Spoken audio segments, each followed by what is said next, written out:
And I call the member for Riverina. Thank you, Deputy Speaker. Well, the member for Spence comes in here and takes credit on behalf of the Labor government for the Australian Fair Work Commission's recent wage rise, 3.75%. It's like coming in here and taking credit for the sun coming up. I'll give the member for Spence a little heads up. The sun coming up was coalition policy too, and you can't take credit for these sorts of things when the Fair Work Commission is supposedly, or should be, at arm's length of government. And he talks about that side being on there for and on behalf of the workers. Well, I think we're all in favour of workers, but we're also on this side in favour of businesses, and businesses are doing it so tough. But let's just consider the workers for a minute. Let's consider the fact that real wages have gone down under the Albanese government. Let's consider that the cost of health is up 9%. The cost of food is up 10%. Housing has risen by 12%. Cost of transport up 13%. Power, electricity up 18%. The cost of gas, if you can get it, is up 25%. And, of course, we've got Victoria wanting to shut down gas completely. The cost of insurance is up 26%. Right across the board. Right across the board, workers, those people that Labor purports to represent, to stand up for, they're paying more every time they go to the petrol bowser, every time they go to the cash register checkout at the supermarket, every time they flick the power switch. They are paying more. They are paying through the nose.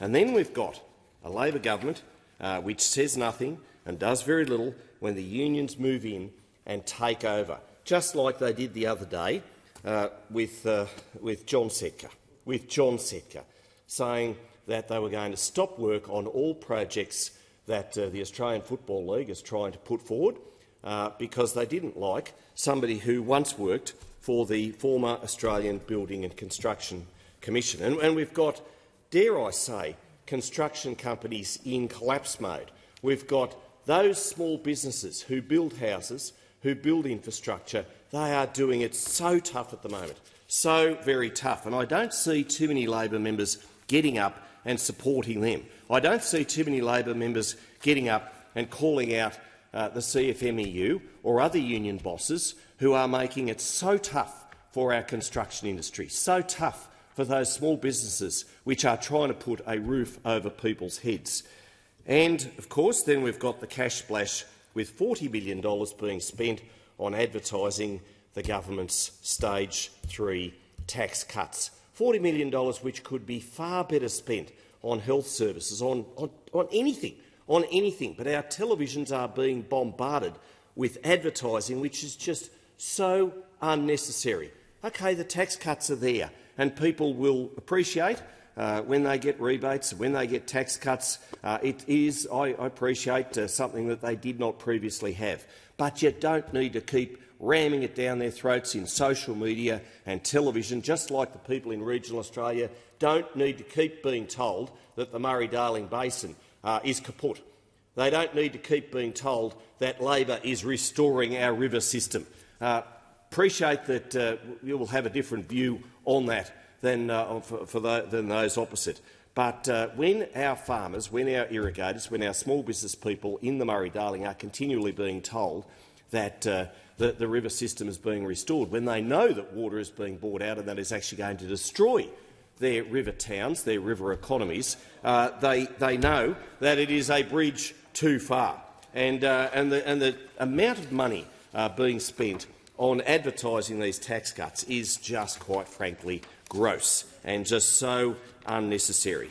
Now, businesses are under pressure, and because businesses are under pressure, the first thing that they don't do is they don't employ people. They don't employ people, and they're the workers that this other side, the government, supposedly is representing. We've got a cost of living crisis in this nation that is hurting so many people when they go to do their family household budgets. A cost of living crisis brought about by those opposite and their policies. And instead of doing something about it, they're just talking about the things that are just so unnecessary. They spent $500 million on a divisive referendum. They're not doing much about the economy or our small businesses or our workers.